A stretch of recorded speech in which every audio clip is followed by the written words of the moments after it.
Don news में मुजाहिद Valerie आपको खुशामदीद कहता है। और जहां कश्मीर में यानी भारत के ज़ेर तसल्लुत कश्मीर में कर्फ्यू का 40वां दिन है, वहां आज हमारे प्राइम मिनिस्टर गए और प्राइम मिनिस्टर के हवाले से यानी इमरान खान के हवाले से एक बात तो जो जलसा उन्होंने मुजफ्फराबाद में किया उसमें सामने आई, और एक इंटरव्यू में उन बातों को मैं बाद में रखूँगा और बल्कि सवाल की सूरत में रखूँगा। मेरे साथ डॉक्टर हुमा बकाई मौजूद हैं, सीनियर एनालिस्ट कौमी बैनुल-अक़वामी मसाइल पर। आपको पता है कि गहरी नज़र है आपकी। फिर साबिक फ़ॉरेन मिनिस्टर सरदार आसिफ साहब भी हमें ज्वाइन करेंगे। लेकिन क्योंकि ज़रा कश्मीर के हवाले से मैं ये जो जलसे होते रहे, रैलियाँ होती रही हैं निस्फ दिहाई से करीब करीब, वो और उनके सरदार अतीक साहब उसको बड़े करीब से देखते रहे हैं, उनको भी मैं जहमत दूंगा। तो मैं अपने मेहमानों से ये सवाल करूंगा, बल्कि अगर इजाज़त दें सरदार अतीक साहब और सरदार आसिफ साहब, तो पहले मैं डॉक्टर हुमा बकाई से ये सवाल करूंगा। डॉक्टर साहब, दो सवाल, दो बातें जो बहुत अहम आई। एक तो ये हमारे वज़ीर-ए-आज़म इमरान खान ने मुज़फ्फराबाद में अपने जोशीले खिताब में ये कहा, जिस तरह वो धरने के दौरान कहते थे कि नौजवानों कंट्रोल लाइन उस वक्त क्रॉस करना जब मैं अक़वाम मुत्तहिदा से होकर वापस आ जाऊँ। और फिर एक गैर मुल्की इंटरव्यू को इंटरव्यू देते हुए उन्होंने दूसरी बात कही, जिसका ज़्यादा मैं तफसील से शायद जवाब बाद में लूँ, कि कश्मीर का मसला अमेरिका ही हल कर सकता है। वो मैं खान साहब ने कुछ कहा, शायद वो भी बाद में दिखाऊँ। जी डॉक्टर साहबा, क्या कहेंगी ये दो जो मैंने कहा, अगर मैं कहूँ इस हालिया दिनों में जो दो बड़ी बातें सामने आईं? देखिए, इमरान खान साहब ने जो रशियन न्यूज़ एजेंसी को इंटरव्यू दिया वो मेरे ख्याल इंतहा से ज़्यादा अहम है, क्योंकि उन्होंने उसमें जो पाकिस्तान और इंडिया का इस वक्त कश्मीर के ऊपर तनाज़ा है उसको कंपेयर किया क्यूबन मिसाइल क्राइसिस से। और क्यूबन मिसाइल क्राइसिस को अगर हम देखें तो वो करीब तरीन आए थे सोवियत यूनियन और अमेरिका एक न्यूक्लियर वॉर के। तो एक तो इशारा उन्होंने शायद ये भी दिया है कि पाकिस्तान इंडिया जो है शायद उस डायरेक्शन में जा रहे हैं, और वो प्रिवेंट इसलिए हुआ था कि दोनों तरफ की लीडरशिप ने, टॉप लीडरशिप ने स्ट्रैटेजिक रिस्ट्रेंट का भी मुजाहरा किया था, स्ट्रैटेजिक पेशेंस का भी मुजाहरा किया था, और फिर एक विन विन सिचुएशन थी। यानी दोनों लीडरशिप्स जो थी उन्होंने कोई इस तरह क्वारंटाइन हुआ, जो भी हुआ वो मैं हिस्ट्री में नहीं जाऊंगी, अपनी पब्लिक से जाके वो ये कह सके थे कि जी ये तनाज़ा जो है हमारी फेवर में हल हुआ है। पाकिस्तान इंडिया में ये सूरत हाल होनी मुश्किल नजर आती है, और उसकी सबसे बड़ी वजह जो है वो ज्योग्राफिकल प्रॉक्सिमिटी है। लेकिन मैं साथ ये भी इशारा कर दूं, जो बात उन्होंने बहुत वाज़ेह तौर पे कही कि शायद इंटरनेशनल कम्युनिटी देर ना कर दे और ये तनाज़ा उस नहज पे पहुंच जाए। लेकिन अभी भी जो सूरत हाल है कि पाकिस्तान ने बहुत अहम डिप्लोमेटिक फुटवर्क किया है, और अभी एक बात जो बारहा आप सुन रहे हैं कि 58 कंट्रीज ने पाकिस्तान को यूरोपियन यूनियन की जो ह्यूमन राइट कमीशन में जो है पाकिस्तान को सपोर्ट किया। एक तो उसकी 58 कंट्रियां उसकी मेंबर नहीं है, 48 मेंबर है, फिर भी अगर दीगर कंट्रीज ने सपोर्ट कर दिया, और मेरे बहुत दो फाजिल साथी यहाँ बैठे हैं वो मजीद इस पे इलेबरेट करेंगे, तो मुझे ये बताइए कि वो 58 कंट्रीज कौन हैं? ऐसा तो कभी नहीं होता ना कि आप बताएं ना कि वो कंट्रीज कौन है। तो इसका मतलब है कि अगर आपको सपोर्ट आई भी है तो वो हिडन सपोर्ट है, वो पाकिस्तान के मौक़िफ़ को सपोर्ट करते हैं, वो कश्मीर में होते हुए जुल्म के खिलाफ खड़े हैं, लेकिन वो ना दुनिया को ये बताना चाहते हैं ना इंडिया को बताना चाहते हैं कि वो उस हवाले से कोई बात कह रहे हैं। तो इसलिए मैं समझती हूँ कि जो ग्लोबल शेमिंग है इंडिया की वो डाइल्यूटेड है, वो सॉफ्ट है, उसमें कोई टीथ नहीं है, और वो इंडिया पे कोई प्रेशर नहीं जनरेट कर पा रही। इसीलिए आज कर्फ्यू को 40वां दिन है, जेनोसाइड है, नस्ल कुशी है कश्मीरियों की, जो ह्यूमैनिटेरियन लॉ के तहत एक जुर्म है, पनिशेबल जुर्म है, क्राइम है। इसके बावजूद मुझे नहीं लगता कि कुछ हो रहा है, और इसीलिए मेरा ख्याल है कि इमरान खान साहब की फ्रस्ट्रेशन है कि एक तरफ वो ये कहते हैं कि जी कोई तदब्बुर फहम रखने वाला मुल्क न्यूक्लियर वॉर की बात नहीं करता, लेकिन दूसरी तरफ वो ये भी इशारा कर रहे हैं कि शायद धकेला जा रहा है पाकिस्तान और इस तनाज़े की वजह से इस खित्ते को न्यूक्लियर कॉन्फ्रंटेशन की तरफ। डॉक्टर साहब, सरदार साहब, डॉक्टर साहिबा ने कहा, वैसे सरदार आसिफ साहब जरा कुछ मुझे प्रॉब्लम हो रही है उन तक जाने में। अतीक साहब, मेरे ख्याल खासा जो मेरा सवाल है उसको एलेबरेट किया आपने, बड़े जलसे जुलूस रैलियाँ, और फिर आपके फिर वालिद मुजाहिद अव्वल, उन्होंने तो खैर पहले गोली चलाई बड़ा आपने इस तरफ कश्मीर में कुछ किया। इमरान खान साहब ने कहा कि नौजवानों मैं जब कहूँगा तब लाइन ऑफ कंट्रोल क्रॉस करना। लेकिन एक सवाल मैं पहले भी आपसे तबादलों से करता रहा हूँ, इसमें जो हमारी तरफ से एक कोताही या कमी ये रही है कि हमने ताशकंद डिक्लेरेशन, बल्कि उसके बाद फिर शिमला, हम दो तरफा मामलात करते रहे। यानी दिल्ली और इस्लामाबाद की सरकार वो जो सबसे बड़े जो इसका इशू का जो तनाज़े का सबब थे उन्हें दूर रखा। अभी भी ऐसे ही लग रहा है जो कश्मीर की क़यादत है, और शायद यही हमारा केस कमज़ोर ही बनाती है। तो इस जलसे को खान साहब के पस मंज़र में रखें। आप समझते हैं कि खान साहब ने यह कहा कि जिस तरह आज मैंने केस रखा है, किसी साबिक़ा रहनुमा ने आज तक, पाकिस्तानी भी कह रहे हो सकता है कश्मीरी भी कह रहे हो, इस तरह नहीं रखा सरदार अतीक साहब? सब एक तो ये है कि वज़ीर आज़म पाकिस्तान के दौरे आज़ाद कश्मीर को तनाज़ुर में देखना चाहिए। आलमी बरादरी को एक कंपैरिजन ड्रॉ करना चाहिए कि क्या 9 लाख फौज की मौजूदगी में भी हिंदुस्तान का कोई वज़ीर आज़म श्रीनगर में इस तरह आज़ादी के साथ जो है वो वहाँ आ सकता है और जलसा कर सकता है और लोगों से मिल सकता है।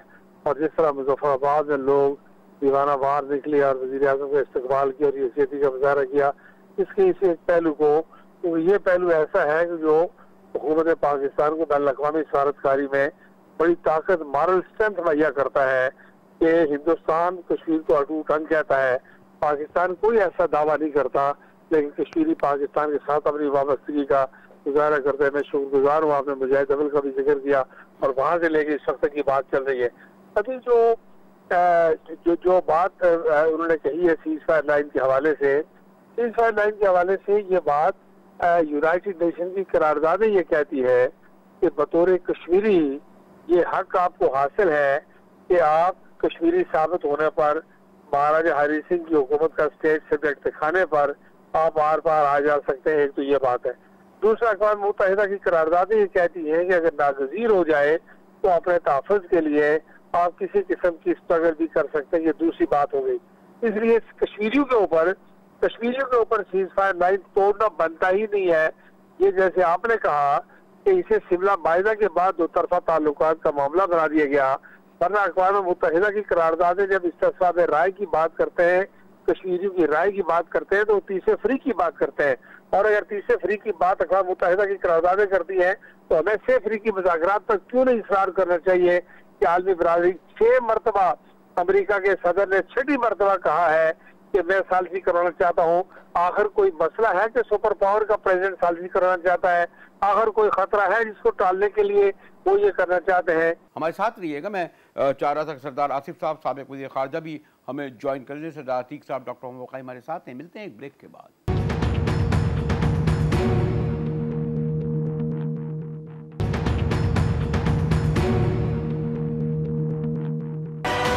नौ न्यूज़ में एक बार फिर मुजाहिद वली आपको खुशामदीद करता है। साबिक़ वज़ीर आज़म आज़ाद कश्मीर सरदार अतीक साहब और हमारी डॉक्टर हुमा वक़ाई से गुफ्तगू हो रही थी। मैं अपने सरदार आसिफ साहब, साबिक़ फ़ॉरेन मिनिस्टर के बाद ज़रा ताख़ीर से आ पाया। सरदार साहब, एक आज खान साहब ने जो एक अहम बात की एक गैर मुल्की इंटरव्यू देते हुए, वैसे तो मैं चाह रहा था वो शॉर्ट भी आपको सुनवाता, जिसमें उन्होंने कहा कि सिर्फ अमरीका कश्मीर का मसला हल कर सकता है। और अपने मैं मेहमानों से कह रहा था, ग़ालिबन अमेरिका जो अक़वाम मुत्तहिदा को डोमिनेट करता है, आप मुझसे ज़्यादा वाकिफ़ हैं ख़ारजा हवाले से, कि यही अमेरिका और वेस्टर्न ममालिक हैं जो तनाज़े कश्मीर के हल के सिलसिले में सबसे बड़ी रुकावट रहे। उन्हीं से हम तवक्को कर रहे हैं, यानी हमारे प्राइम मिनिस्टर सरदार आसिफ साहब।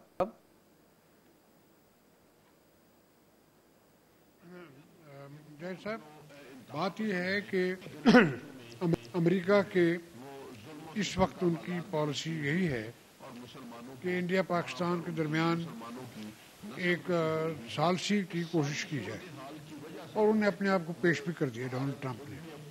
अब सालसी का एक बुनियादी असूल होता है, हम भी देहाती लोग हैं, सालसी कराना हम जानते हैं, वो करते रहते हैं। उसका असूल एक ही है, चाहे वो बैनुल-अक़वामी मामलात हों या एक देहाती मामलात हों, कि दोनों फ़रीक़ैन की इत्तफ़ाक़ राय होना ज़रूरी होता है। अभी तक हिंदुस्तान की तरफ से इत्तफ़ाक़ राय नहीं है, उन्होंने इसे सालसी अभी तक कबूल नहीं की। बिलफ़र्ज़ अगर अल्लाह करे वो मान भी जाएं और सालसी पे वो आमादा हो जाएं, तो फिर हमें एक सवाल का जवाब देना होगा, अपने आप से ये पूछना होगा कि अमेरिका तो ये पाकिस्तान की खातिर शायद वो तैयार हो जाए करने को, और उसके बाद अमेरिका हमसे क्या चाहेगा, हम उनके लिए क्या करेंगे? या हम ये समझते हैं कि पाकिस्तान और हिंदुस्तान के ताल्लुकात और इनके जिस तरीके से ये मुसल्ला है एटमी वेपन्स के साथ, कि वर्ल्ड पीस को और सिक्योरिटी को यहाँ से खतरा है। मेरा नहीं ख्याल ये कोई कंसिडरेशन होगी, क्योंकि ये खेल पहले खेला जा चुका है। कोल्ड वॉर में रशिया का, यूएसएसआर और अमेरिका का ये खेल हो चुका है। अब ये दोबारा मुझे नहीं लग रहा कि ये खेल यहाँ खेला जाए। वो बात होगी पुरानी। अब तो हमसे कोई कंसेशन मांगी जाएंगी और वो हमें देखना होगा कि क्या कंसेशन पाकिस्तान दे सकता है। जहाँ तक अफगानिस्तान का ताल्लुक है, मेरा ख्याल है वो हमारे रोल से मुतमिन है और हम कुछ ज़रूर यकीनन हम बहुत कुछ कर रहे हैं, क्योंकि हमारा वहाँ इंटरेस्ट जो सा है कन्वर्ज करता है अमेरिका के साथ कि अफगानिस्तान में अमन हो। वो पाकिस्तान भी यही चाहता है। अगली बात जो हमारे लिए तशवीशनाक हो सकती है, कोई हमसे सी पैक के बारे में कंसेशन तो नहीं मांगी जाएगी। अच्छा, कोई गवादर के सिलसिले में कोई हमसे बहुत बड़ी कंसेशन तो नहीं मांगी जाएगी। ये हिंदुस्तान के बारे में जब तक कश्मीर हल नहीं होता, कोई बहुत बड़ा जेस्चर हमें करने को तो नहीं कहा जाएगा। ये सारे सवालात जो मेरे जहन में उठते हैं, इन पे हमें गौर व खौस करना चाहिए। और बेशक मैं इस हक में हूँ कि अमेरिका सालसी करे। तो मेरे ज़माने में जब मैं फॉरेन मिनिस्टर था, तो रिचर्ड हॉलब्रुक ने, मरहूम ने, बोस्निया हर्ज़ेगोविना पे सालसी की थी और वो कामयाब सालसी साबित हुई और आज भी वहाँ अमन और कायम दायम है। तो अल्लाह करे इस किस्म की कोई यहाँ भी काविश हो, मगर ये सब सवालात हैं जो हमें जहन में रख के बात करनी है। चलिए डॉक्टर साहब, जो सवालात किए हैं उनको क्यों मैं दोहराऊं। आप मोहतरम सरदार आसिफ के इन सवालात से की तौसीक करेंगी या इत्तफाक करेंगी डॉक्टर साहिबा? देखिए, ताशकंद भी मजबूरी थी और शिमला भी मजबूरी थी, और मैं हमेशा कहती हूँ कि पाकिस्तान की फॉरेन पॉलिसी जो है वो ऑप्शंस और चॉइसेस नहीं है, कंस्ट्रेंट्स और कंपल्शंस है। लेकिन यहाँ पे मैं दो बहुत ज़रूरी बात आपसे गुजारिश करना चाहती हूँ। हमारे यहाँ एक शोर भी उठ रहा है कि शायद पाकिस्तान को अग्रेसिव स्टांस लेना चाहिए और सिर्फ डिप्लोमेसी पे इन्हिसार नहीं करना चाहिए। मेरा ज़ाती ख्याल ये है कि इंडिया खुदा से चाहता है कि कोई मिलिट्री एडवेंचरिज्म पाकिस्तान की तरफ से हो जाए, और इन सब वे शाह महमूद कुरैशी साहब ने उसकी तरफ इशारा भी किया कि वो खुद ही कुछ करके पाकिस्तान पर उसका मलबा डाल दे। उसकी वजह यह है कि इंडिया को डेस्परेटली ज़रूरत है इस वक्त कि लाइन ऑफ कंट्रोल पर ऐसा कुछ हो या पाकिस्तान की तरफ से ऐसा कुछ हो जो वो पूरी तवज्जो इंटरनेशनल कम्युनिटी की, जो पहले ही समझिए बहुत प्रो पाकिस्तान या प्रो कश्मीर हमें नहीं नजर आती, उसकी तवज्जो हटके इस तरफ आ जाए कि जी ये पाकिस्तान की शरारत है। तो मैं अपनी प्राइवेट कैपेसिटी में कम से कम ये जरूर कहूंगी कि किसी मिलिट्री एडवेंचरिज्म से पहले पाकिस्तान को बहुत बहुत बहुत सोचना चाहिए। दूसरी बात ये कि अभी अतीक साहब ने बहुत वॉल स्ट्रीट जर्नल का हवाला दिया, दूसरी इदारों का हवाले दिया, बिल्कुल बजा, बिल्कुल सही। इंडिविजुअल कैपेसिटी में, एडिटोरियल्स में, अखबारात की हेडलाइंस में, और जो स्ट्रीट है, जो सड़क है वेस्ट की, वो प्रो कश्मीर है। वो कश्मीर में जो इस वक्त हो रहा है उसके बारे में उसने पहले कभी इतनी बात नहीं की जितनी वो अब बात करती है। लेकिन फिर भी अगर आप कंपैरिजन करें तो हांगकांग का जो इशू है वो ज्यादा कवर होता है और कश्मीर कम कवर होता है। और जो हुकूमतें हैं, जो गवर्नमेंट्स हैं, जो एक्चुअली कुछ कर सकती हैं, वो करने को तैयार नहीं है। मेरा ख्याल है कि जो अमेरिकन सालिसी की ऑफर है उसमें मुझे वो थ्रस्ट, वो पॉलिटिकल विल नहीं नजर आता। वो सालिसी की ऑफर करते जरूर है, लेकिन साथ साथ ये भी कहते हैं कि उन्होंने एक और स्टेटमेंट दिया कि जी कम हो गया है तनाजे की हीट। किधर कम हुई है हीट जी? 40 दिन हो गए कर्फ्यू को, वहां पर रोज लोग मर रहे हैं, अब तो दवाओं की कमी और खुराक की कमी से मर रहे हैं। वो कहते हैं जी टेंशन्स कम हो गई, अभी आपस में तय कर लें। अफगानिस्तान उनका इशू है तो कश्मीर उनके लिए इस वक्त अहम होता है जब वो अफगानिस्तान की पीस प्रोसेस को इम्पैक्ट करे, वरना इंटरनेशनल कम्युनिटी के लिए पाकिस्तान इंडिया का तनाज़ा सिर्फ इतनी हैसियत रखता है कि अगर ये हीट अप हो तो वो फायर ब्रिगेड की तरह आकर आग बुझाएं ताकि न्यूक्लियराइजेशन ना हो जाए, न्यूक्लियर कॉन्फ्रंटेशन ना हो जाए। और इस चशमपोशी की इंडिया ने फायदा उठाया है। तो बावजूद इसके कि पाकिस्तान कोशिश कर रहा है, और मैं इमरान खान साहब के पैशन, जज्बात, डिप्लोमेटिक फुटवर्क की बहुत कदर भी करती हूँ। मेरे ख्याल है इतना ज्यादा पहले पाकिस्तान ने ओपनली काम भी नहीं किया कश्मीर के लिए जितना इस वक्त हो रहा है, लेकिन जिस रिस्पॉन्स की हमें जरूरत है कश्मीर के तनाज़े को हल की तरफ ले जाने के लिए या ये जुल्म भी कम करने के लिए, वो मुझे अभी भी नजर नहीं आता। ब्रेक के बाद आते हैं, सरदार आसिफ साहब से भी रब्ता करते हैं, सरदार अतीक साहब से भी हमारे साथ रहिएगा।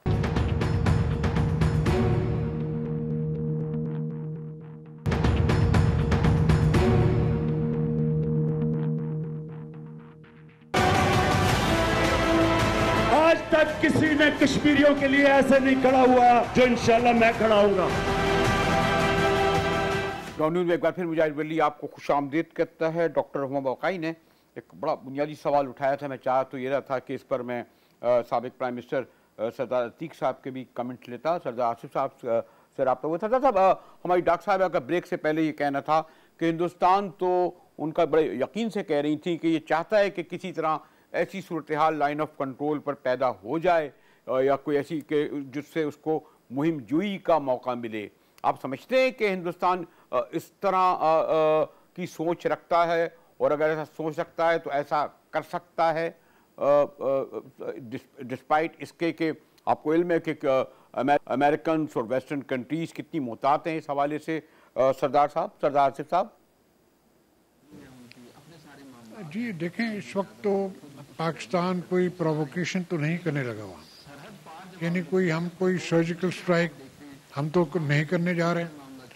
तो ज़्यादा से ज़्यादा ये होगा कि यहाँ से चंद लोग आज़ाद कश्मीर से, हो सकता है बल्तिस्तान वगैरह से, लाइन ऑफ कंट्रोल पार करने की कोशिश करें। उस सूरत में ये होगा कि हिंदुस्तान उन पर फायरिंग करेगा। ये पहले एक दफ़ा है और उन्होंने फायरिंग करनी है और लोगों को मारना है। जब वो लोगों को मारेंगे, फायरिंग करेंगे, तो टेंशन एकदम बहुत तेज से बढ़ेगी, और सारी दुनिया की टेंशन जो इस वक्त कश्मीर पे नहीं है, इस वक्त हांगकांग के ऊपर सारी तवज्जो उन्होंने दी हुई है। और वर्ल्ड मीडिया वो समझता है कि दुनिया का सबसे अहम तरीन जो इशू है वो ना फ़लस्तीन है, ना कश्मीर है, ना यूक्रेन है, वो सिर्फ और सिर्फ हांगकांग है। क्योंकि हांगकांग में उनको ये नज़र आ रहा है कि शायद यहाँ हम एक ऐसी रियासत बना सकें जो चीन की बिल्कुल बॉर्डर पे बने और वो एक सोर्स बन जाए चाइना को डिस्टेबलाइज करने की, और अपनी उन तरफ से वो डेमोक्रेसी लाने की एक तहरीक वहाँ से शुरू की जाए। इससे उनकी तवज्जो ना ह्यूमन राइट्स पे है, ना ये 40 दिन का जो कर्फ्यू कश्मीर में लगा हुआ है, ना उसकी कोई परवाह कर रहा है, ना जो वहाँ मुजालिम हो रहे हैं 7-8 लाख फौज जो यहाँ वहाँ हर रोज़ कर रही है, ना उनकी को बात करने को तैयार है। तो वर्ल्ड मीडिया में कश्मीर के ऊपर साइलेंस है।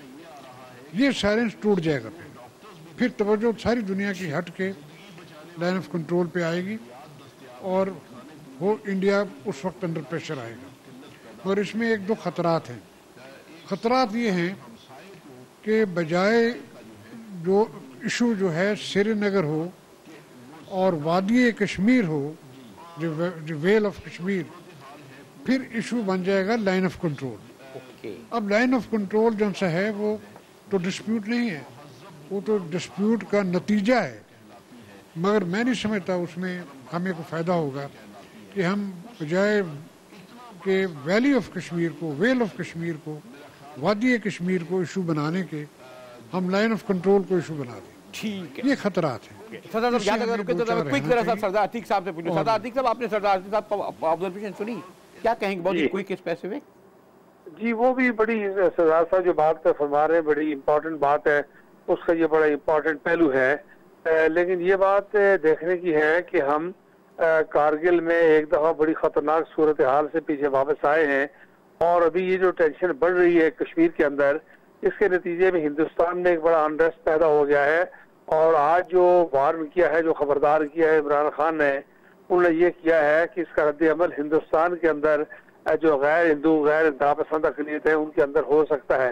ये बड़ी बड़ी विजडम की बात उन्होंने की है, हिकमत की बात की है कि 20 करोड़ मुसलमान हैं, इतने ईसाई हैं, इतने बुद्ध हैं, इतने सिख हैं, और वो सारे के सारे परेशानी के शिकार हो रहे हैं। नहीं, लेकिन हमारे सरदार आसिफ साहब का कहना है तो इस वक्त तो उनकी तवज्जो प्रायोरिटी हांगकांग है वर्ल्ड प्रेस की। जी वो बात उन्होंने ये भी कहा, बल्कि उससे पहले बात हो रही थी कि जी सिपेक उनके लिए ज्यादा अहम है। जी यही मैं गुजारिश कर रहा हूँ कि जहाँ हांगकांग का मसला उससे जो सरदार साहब ने बयान किया है वो अपनी जगह बहुत इम्पोर्टेंस का हामिल है, बहुत इम्पोर्टेंट है। वहाँ साथ ही साथ सीपैक का मसला है, साउथ एशिया में आलमी मफादात हैं, नेटो फोर्सेस का इनखला है, यहाँ बड़ी ह्यूज इन्वेस्टमेंट है, मिडिल ईस्ट है, इन सारी बातों के साथ लिंक्ड है, पाकिस्तान का एक रोल है। तो ये जो सारी बात है इसको नजरअंदाज भी नहीं किया जा सकता, और ये बढ़ती जो टेंशन है ये खुदा न खासा किसी बहुत खतरे की अलामत है। हांगकांग बहुत बड़ी दिलचस्पी का मरकज है, लेकिन वहाँ की न्यूक्लियर वार का खतरा नहीं है।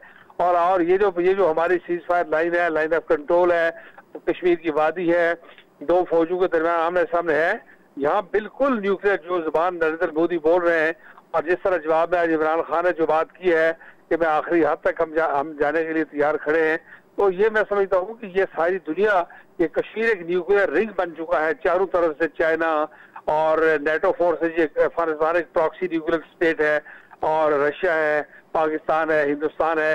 तो यहाँ की जो सिचुएशन है इसको भी अंडरएस्टिमेट नहीं किया जा सकता, और इसी वजह से अमेरिका बार बार इमरान खान कर रहे हैं। वो कोई अमेरिका की कोई करामत नहीं बयान कर रहे, बल्कि अमेरिका का जो असर नफूज है हिंदुस्तान के अंदर, एक तो उसका जिक्र कर रहे हैं, और दूसरा ये जिम्मेदारी अमेरिका के ऊपर डाल रहे हैं ये कहकर कि अगर वो ये काम नहीं करेगा, कोई खराबी हो गई तो फिर सारी दुनिया को मालूम होगा अमेरिका ने अपनी जिम्मेदारी पूरी की। सरदार साहब अगर आप याद रखें तो मैं स्पेसिफिक आप पूछ लूँ, डॉक्टर साहब अमेरिका सरदार साहब कह रहे हैं, लेकिन आप क्या ये यानी माशाल्लाह आपकी तो इंटरनेशनल हवाले से बड़ी गहरी नज़र है। फिर सरदार आसिफ साहब ने एक जरा दूसरे नुक्ते नज़र कहा, क्या अमेरिका को ऐसी दिलचस्पी है कश्मीर से कि वो पाकिस्तान के हक में अपना बदन डाले, और खासतौर पर ट्रम्प के अमेरिका में? जी, अगर सरदार आसिफ साहब के आर्ग्यूमेंट को हम आगे ले जाएं, तो अगर वेस्टर्न दुनिया की बशमूल अमेरिका की ये ख्वाहिश है कि जो हांगकांग का तनाज़ा है उसको चाइना को कट डाउन करने के लिए इस्तेमाल किया जाए, तो फिर उस वक्त उनको सूट नहीं करता इंडिया को ऑफेंड करना, उनको सूट नहीं करता कश्मीर में पाकिस्तान की हवाले से इंटरवीन करना। उन्हें तो ये सूट करता है कि इंडिया को मजीद मजबूत किया जाए, ताकि चाइना को हांगकांग की तरफ से भी दबाया जाए और फिर गिलगित बल्तिस्तान की डेवलपमेंट को भी रोका जाए। तो अगर हम इस तनाजुर में बात देखें तो फिर तो मेरा ख्याल है कि कश्मीर का मुकदमा और भी कमजोर हो जाता है अमेरिका के हवाले से। अमेरिका अफगानिस्तान में हसूल अमन का ख्वाह है, लेकिन क्या वो इंडिया को इसके लिए ऑफेंड करेगा? देखिए, एक सोच तो ये भी है कि जो इंडिया को एल्बो आउट किया गया है अफगानिस्तान से और पाकिस्तान को एक और किरदार दिया गया है, उसमें ये भी शायद कोई इम्प्लिसिट इंश्योरेंस थी कि अगर वो कश्मीर में इस किस्म का कोई एडवेंचरिज्म करते हैं तो उनको रोका नहीं जाएगा, और ऐसा ही कुछ लग रहा है। क्योंकि जिस दिन सालसी की बात की थी व्हाइट हाउस में ट्रम्प साहब ने, उसके तीसरे दिन या चौथे दिन 5 अगस्त को तो मोदी ने ये काम किया था। ये एक दिन में तो नहीं हो सकता, इसके पीछे तो स्ट्रैटेजी होती है, प्लानिंग होती है, उनके मैनिफेस्टो का हिस्सा था। तो जो नुक्ते इस वक्त जुड़ रहे हैं वो इस बात की तरफ इशारा नहीं करते कि इंटरनेशनल सालसी बिलखुसूस अमेरिका की तरफ से आएगी इस तनाज़े में। ओके, मुझे एक ब्रेक की तरफ जाना पड़ा, मैं ब्रेक के बाद आता हूँ। फिर सरदार आसिफ साहब इसका जवाब के अमेरिका क्या सालसी करेगा, आएगा, संजीदा है, इस पर कुछ करेंगे ब्रेक के बाद। हमारे साथ रहिएगा।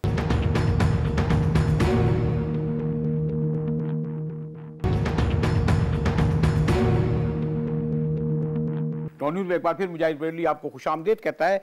मैं जरा एक बिल्कुल एक मुख्तसर एक लाइनर इमरान खान साहब का इस इंटरव्यू दिखाना चाहता हूं, जिसमें वो जोर देकर कह रहे हैं डॉक्टर मोहम्मद बकाई और सरदार आसिफ साहब कि अमेरिका ही कश्मीर के मसला हल कर सकता है। जरा देखिए खान साहब ने इस अहम इंटरव्यू में क्या कहा। Well, United States, I mean, look, they are the most powerful country in the world. If anyone can, solve it, is the U.S. But then U.S., if it puts its weight behind the United Nations. Doctor साहब आपने ये सुना, ताकि फिर मैं आप इस पे कमेंट दें तो फिर मैं सरदार आसिफ साहब से कंक्लूड कराऊं प्रॉम को कि हमारे प्राइम मिनिस्टर कह रहे हैं कि सिर्फ अमेरिका ही, यानी ट्रंप का अमेरिका ही कश्मीर के मसला हल करने में बुनियादी किरदार अदा कर सकता है। डॉक्टर साहिबा, वो एक और मुजाहिद वो एक और बात भी कह रहे हैं, वो उससे ज्यादा अहम बात ये कह रहे हैं कि यूनाइटेड नेशंस जैसा इदारा जो है वो सिर्फ उसी वक्त फाल हो सकता है जब अमेरिका उसके पीछे अपना वेट डाले, वरना यूनाइटेड नेशंस में जो हम बात करेंगे जाके उस पे शोर तो हो सकता है, उस पे वाह तो हो सकती है, उसके नतीजे में ग्राउंड पे कोई बदलाव नहीं आ सकता। मैं इस स्टेटमेंट को इस तनाजुर में देखती हूँ। और आप ये दुरुस्त समझती हैं? मैं दुरुस्त नहीं समझती, ये हकीकत है कि यूनाइटेड नेशंस जो है वो बात कर सकता है, मॉरल प्रेशर डाल सकता है, शेमिंग कर सकता है। दो दुनिया के बड़े वायलेटर्स हैं यूएन रेजोल्यूशंस के, एक इजराइल है, दूसरा इंडिया है। तो सूरत हाल ग्राउंड पे तो ये है, और अमेरिका इजराइल के पीछे भी अपना वेट नहीं डालता कि वो इजराइल को रोके, और मुझे नहीं लगता कि अमेरिका इंडिया को भी रोकेगा। ये मेरा जाती ख्याल है, हो सकता है सरदार साहब मुझसे डिसएग्री करें। ठीक है सरदार साहब, आपने डॉक्टर मोहम्मद बकाई का ऑब्जर्वेशन सुना, बल्कि मैं तो और इसमें इजाफा करूंगा ना कि ये तो जवाहरलाल नेहरू के हिंदुस्तान ने 31 दिसंबर 1947 को ये एक्सेप्ट किया था रायशुमारी का। ये तो अब तो खैर अपना हिस्सा बना रहे हैं ना, उस वक्त उन्होंने एक्सेप्ट किया था। कितने साल हो गए, और हम 50 साल बाद जब सलामती काउंसिल में ये मसला आया तो इस पर बड़ी खुशी, बल्कि मुहावरे की ज़बान में बगले बजाने लगे। तो और अब हम सब सारा इन्हिसार फिर अमेरिका पे कर रहे हैं। सरदार आसिफ साहब, आपके प्राइम मिनिस्टर ने भी यही बात कही कि अक़वाम मुत्तहिदा भी उस वक्त मौसर किरदार अदा कर सकता है जब अमेरिका इसमें दिलचस्पी ले। सरदार आसिफ साहब जी, मुजाहिद साहब, बात यह है कि सिचुएशन जो भी होती है वो बड़ी एक डायनामिक सिचुएशन होती है, मुतहरक होती है, उसमें चेंजेस आते रहते हैं, बार बार किस्म किस्म के चेंजेस आते हैं एक सिचुएशन में। और एक कामयाब फॉरेन पॉलिसी वही होती है जिसके अंदर इतनी फ्लेक्सिबिलिटी हो कि उन अपने असूलों को कॉम्प्रोमाइज़ किए बगैर आप नई सिचुएशन के मुताबिक अपनी पॉलिसी को बदलते रहें, चेंज करते रहें, एडजस्ट करते रहें। अब ये एक वक्त आया है और मेरा ख्याल है इमरान खान को इस बात का एहसास है, इसलिए उन्होंने ये बात की है कि अब ट्रंप ने जाना है अगले इलेक्शन में अपने इलेक्टोरेट के पास, और अभी तक उसके पास फॉरेन पॉलिसी में मां सवाए जेरूसलम को तस्लीम करना इजराइल का कैपिटल और इजराइल और वेस्टर्न वर्ल्ड को खुश कर देना इस इशू पे, इसके अलावा उनके पास कोई चीज़ नहीं दिखाने को है, नथिंग। ना वो कोरिया में कामयाब हुए, नॉर्थ कोरिया की जो नेगोशिएशन थी वो भी अभी स्टॉल कर गई, ना वो मिडिल ईस्ट में कामयाब हुए, ना किसी और अफगानिस्तान में भी कोई कामयाबी नहीं मिली, बल्कि बाउंस बैक हुआ है। जी हाँ, बाउंस बैक हो गया। अब जो इशू इस वक्त चल रहा है ईरान का चल रहा है, और ईरान को आइसोलेट करने की बेपनाह तैयारियां हो रही हैं, काम हो रहा है।